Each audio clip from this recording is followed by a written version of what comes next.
In this video, I want to talk about a type of paragliding incident that very few people discuss.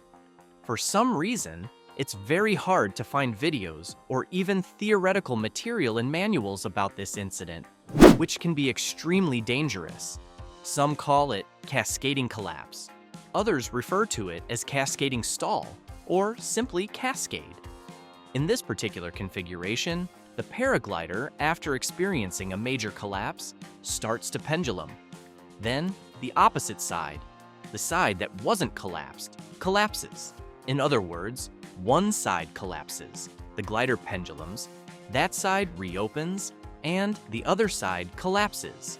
This cycle repeats.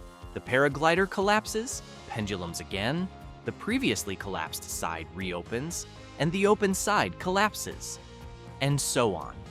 This is why it's called a cascade or cascading collapse. This incident is so rarely talked about that it doesn't even have a universally accepted name. As I mentioned, some call it by different names. I'll include in the description of this video the few videos I've found about this incident. There aren't many, but the ones I've found, I'll share so you can see some examples. Why does it happen?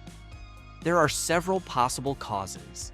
It could result from a poorly executed full stall, a bad negative spin, a mishandled wing over, or a poorly controlled spiral. Essentially, it often results from a poorly executed maneuver. It can also happen spontaneously after a severe collapse that triggers strong pendulum motions. However, most cascading collapses happen due to improperly executed maneuvers. That's why I strongly recommend that pilots, especially beginners with little experience, avoid performing maneuvers on their own, even seemingly simple ones like wingovers or spirals. These can lead to incidents as dangerous as a cascading collapse. Personally, I've experienced this situation a couple of times when I was practicing maneuvers, specifically due to poorly executed negatives.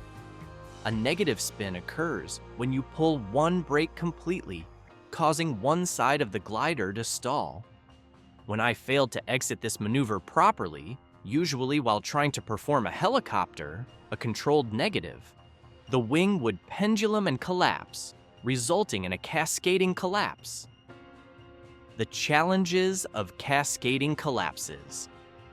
One major issue with cascading collapses is that the strong pendulum motion creates a lot of energy, often causing the pilot to twist. This happens when the risers tangle together, further limiting control of the wing.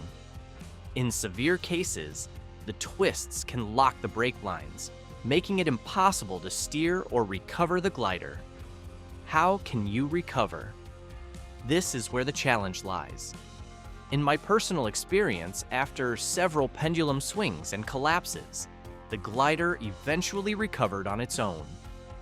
But it took a significant loss of altitude, sometimes 50, 100, or even 200 meters.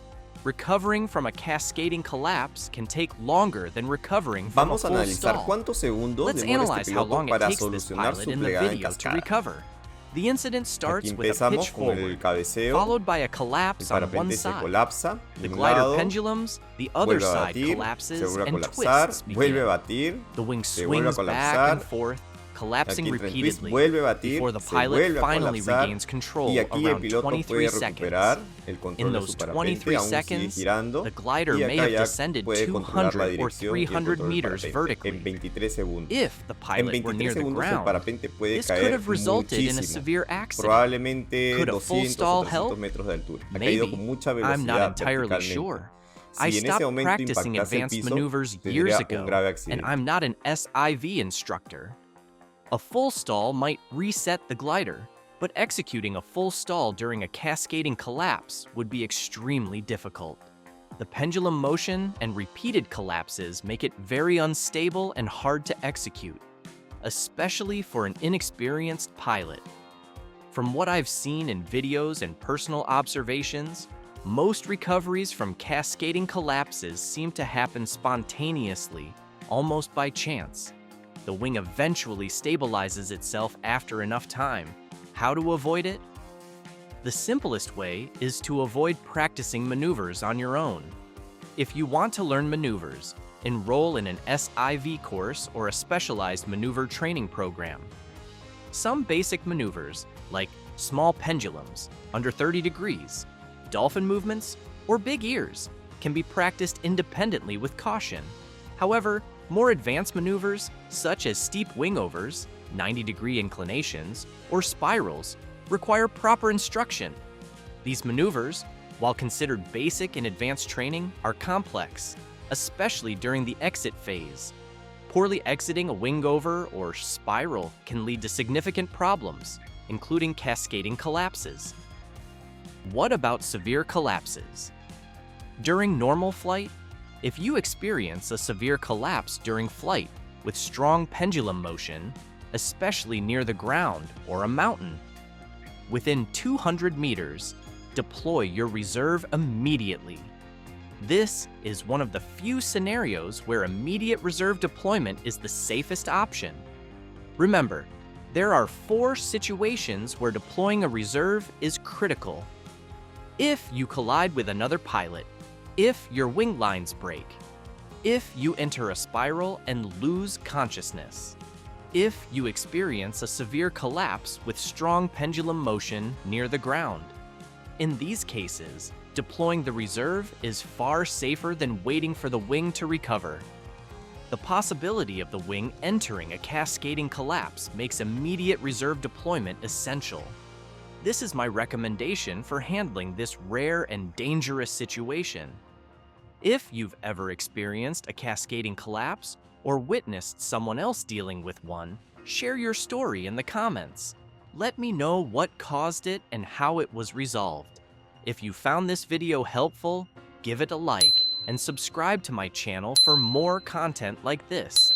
See you in the next video.